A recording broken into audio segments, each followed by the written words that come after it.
two colleagues, Marcus and Ella, discussing a work project. First, you have some time to look at questions 1 to 5. Now listen carefully and answer questions 1 to 5. OK, Ella, as you know, the deadline for this project is the end of the month, so we'd better plan it well. Yes, I've already been thinking along those lines, and I've decided we should divide this project into 3 phases. The pre-phase, then phase 1, and then phase 2, with strict deadlines involved for each one. Given that we have to finish this quickly, that sounds good. Tell me more. The pre-phase is the simplest. We just need to allocate a space or a place to do our planning, and this space will need to be quite big. Sure, and we have to decide on the equipment needed as well. Remember the last project when we didn't have enough projectors to present our ideas? We lost lots of time there. Yes, that was a bad start. That's why, after the pre-phase is finished, I've allocated a mere 3 days for phase 1. That will involve drawing the plans. We'll need Jenna to help us. And Marco. Yes, but not Susan. Susan is just far too busy to participate, as much as I'd like her in the team. Let's just take Fred instead. He'll do. Sure, Fred's not as experienced as Greg, but I agree he'll do fine for this job. Then it's straight into phase 2. Collecting, collating, analysing and preparing the final report. Can we do that in 5 days? I think that's optimistic, which is why I scheduled 6. That's almost a week. Do we have that much time? We do, and with the right people, 6 days should see the job done. Who are the people for this phase? Arthur and Rob, right? No, Arthur's got other things to do, and Rob's on leave, so Mike alone will be the main man on this part. He's done it before, so it should be fine. But he may need some help with the smaller tasks, someone who is good with detail and procedures. Peter's not free at the moment, so I can arrange Leo to chip in some time and advice. Leo's very useful, particularly under pressure. And that's everything sorted. Well done, Ella. This report should certainly be ready in time. Now listen and answer questions 6 to 10. OK, Ella, you've done a good job with the basic time frame of this project, but what about specifics? What sort of specifics? Well, things like information gathering. Are we going to use questionnaires like we did last time? I was thinking of using the internet to ask people to give their views, but you often get such silly responses when you do that. I'm of the view that the best way to find out things is to ask people directly, so that's what we'll do. OK, but that will take longer. We'll probably even have to do some of the work at home. No, I don't think so, as long as we stay back at work for some after-hours meetings. Well, that's better than coming in early. No one functions well in the morning. Also, the final report will need at least 2 appendices. Not only that, we'll have to attach a small booklet to the end, containing printouts of the relevant parts from all the foreign websites we accessed. That will take even more time. Are you sure we can meet this deadline? Yep, I've worked it all out, and I'm confident we can do it. Phase 1 should be finished by the 5th, leaving Phase 2 to begin about the 8th or 9th. Now, there's a public holiday on the 10th, meaning that everything should be able to be submitted on the 15th.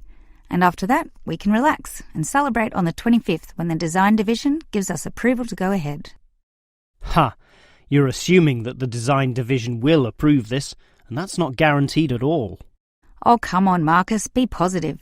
You know this should be approved. In fact, I'm even planning the celebration when this is all over. Oh yeah?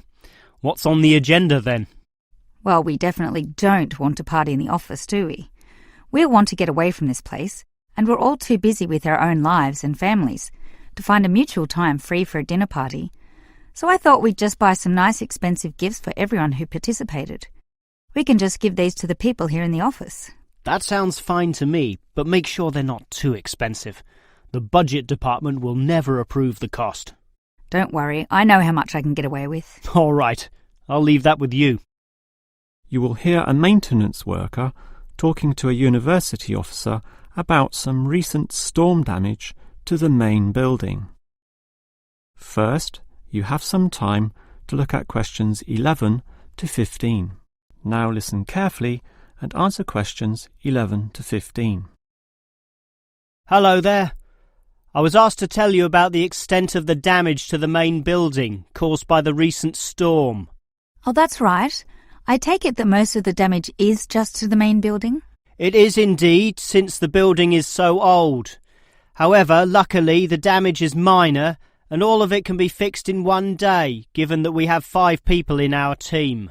What will you be doing first? I understand you start at 8 in the morning. That's right, and we were going to remove the fallen tree, but we've been told there are exams that morning, and I'm sure the sound of those saws and other heavy equipment will disturb all the students.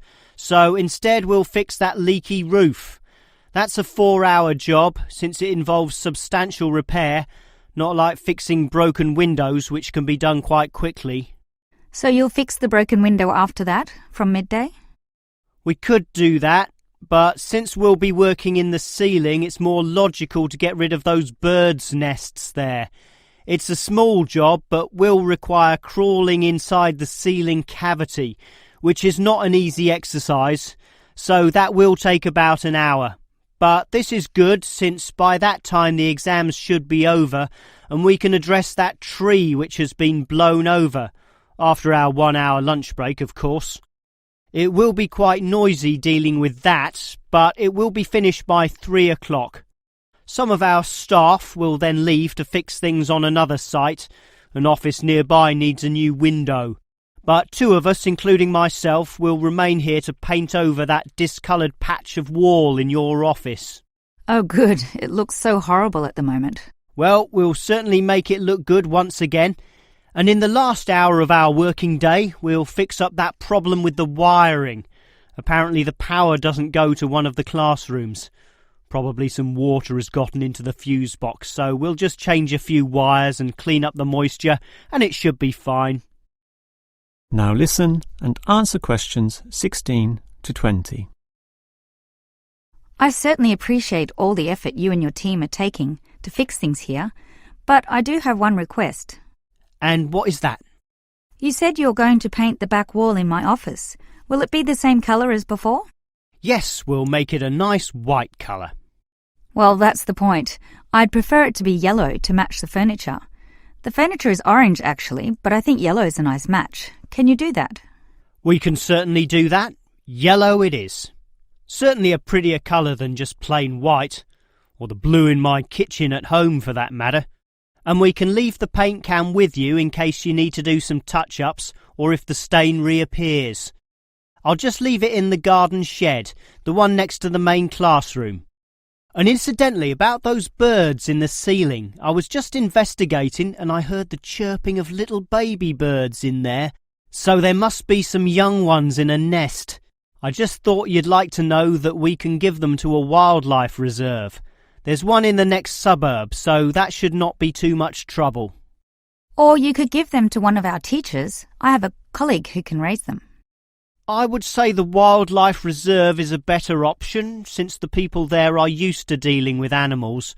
And as for that fallen tree, we'll cut it up into small pieces, and that can be firewood in my house, so that won't be wasted either, although the smoke will cause some pollution. But I have a special licence for my fireplace, so no one can object to that.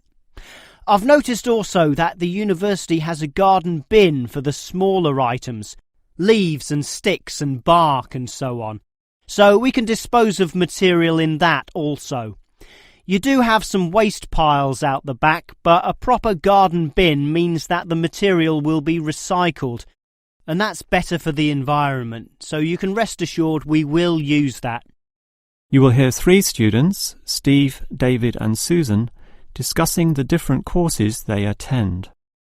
First, you have some time to look at questions 21 to 26. Now listen carefully and answer questions 21 to 26. Well, gentlemen, we've almost finished our second semester at this university. What do you think of all the courses we attend? On the whole, I'd say they're quite good, apart from social history, which I find to be a little too inexact. Yes, the lecturer's style is also very, very dull. I certainly agree with you there, although I would say that the textbook is more interesting. Welfare State. The subtitle says, An Examination of Social Development in the 20th Century. Yes, Welfare State is a good book, but look how many pages it has. 458! I agree. It's just too long to be easily read. Far too long, although it's certainly well written in parts. Yes, and if you compare it to the textbook for cultural studies, what's it called? Inner Views, I think.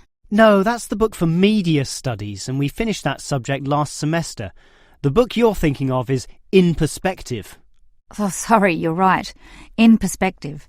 And the subtitle says, A Comparison of Social Groups. Somewhat interesting, wouldn't you say? Well, mildly so, as is the subject, dealing as it does with such a wide variety of issues. But the book itself certainly oversimplifies a very complex subject. I agree. I also got annoyed at its constant oversimplification. Life is more complicated than what it suggests. Yes, but what you call oversimplifying may well be considered clarifying. Look at this other textbook, Government in Action.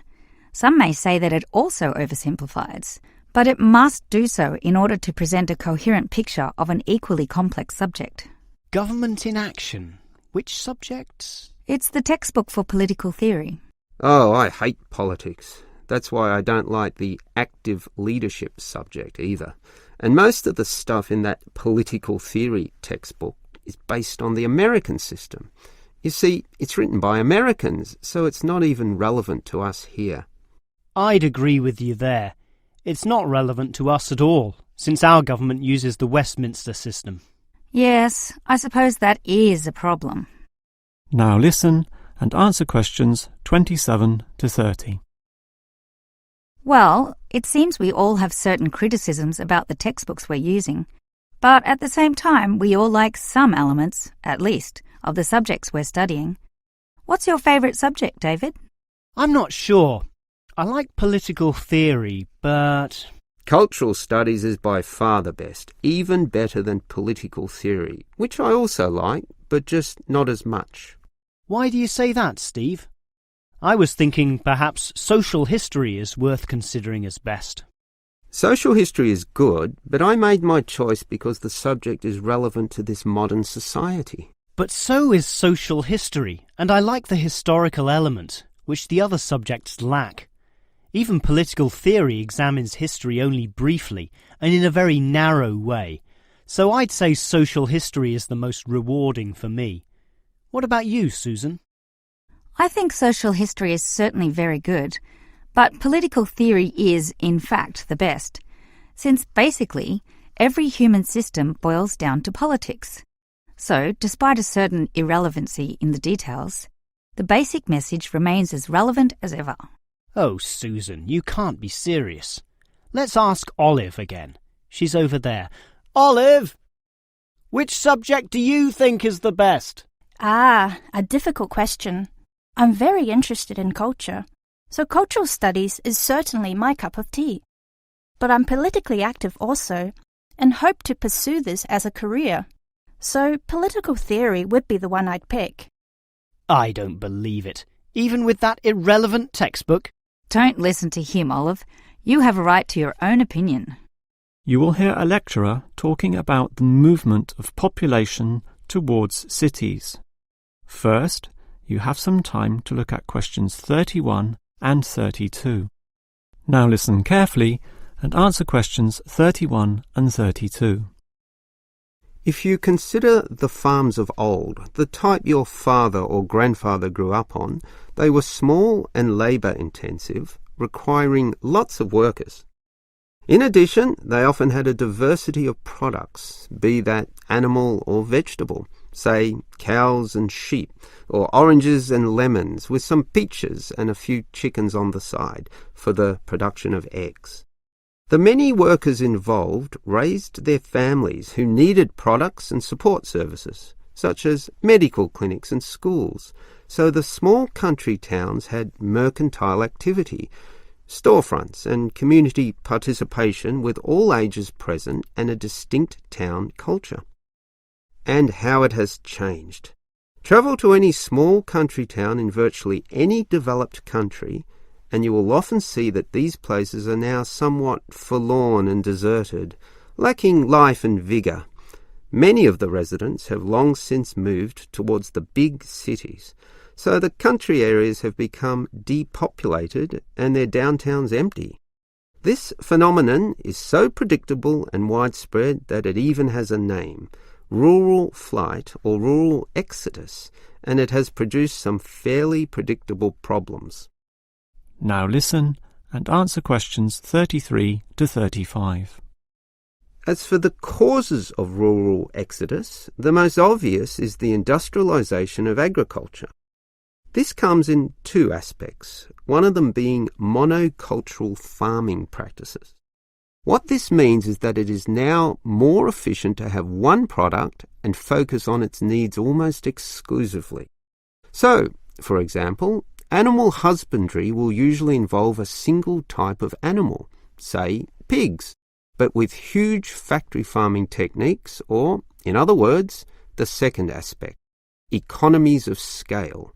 This means instead of 200 pigs, there'll be 2,000, tightly fitted into small pens or cages with high-density waste disposal and automatic feeding systems.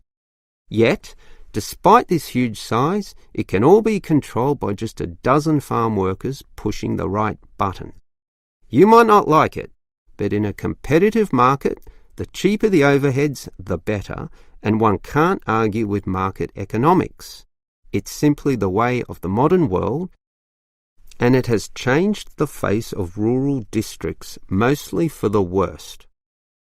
Now listen and answer questions 36 to 40. We can talk at length about the problem of rural exodus, but what about solutions? Well, there is certainly some cause for hope, since many are now feeling the negatives of increasing urbanisation, negatives which the countryside generally does not have. Thus, tourism, for example, is certainly one avenue of revenue and revitalisation. The most important consideration here is that the local residents themselves participate in developing such initiatives and deciding what happens, since outsiders, be they state government or city-based planners, do not fully understand the local settings, the possibilities which may be on offer, or the town culture, since even small rural areas can be highly distinctive from neighbouring ones. For example, the Daylesford area has developed a tourist industry based on the natural springs there, putting forward the angle that this water is relaxing and revitalising for the health. There has been the development of spas, saunas and small-scale accommodation within its picturesque hillsides. And another solution is to utilise the predominant local product. This takes advantage of the fact that many city people are developing a dislike for factory-produced and packaged foodstuffs. They are becoming interested in products that can be sold directly to them at a cheaper price, while preserving all the freshness from the tree or animal. It is important here that the country area is not only characterised by a specific product, but markets this idea well. For example, many areas of country Victoria have developed widespread grape growing and winemaking facilities and encourage wine tasting tourism, now a thriving industry with an international patronage. Similarly, Harcourt is famous for apples, Shepparton for mature cheeses, and Mildura for its citrus products. Such strategies, done well, give hope that rural areas can revitalise somewhat and once again be lively and interesting places to live in.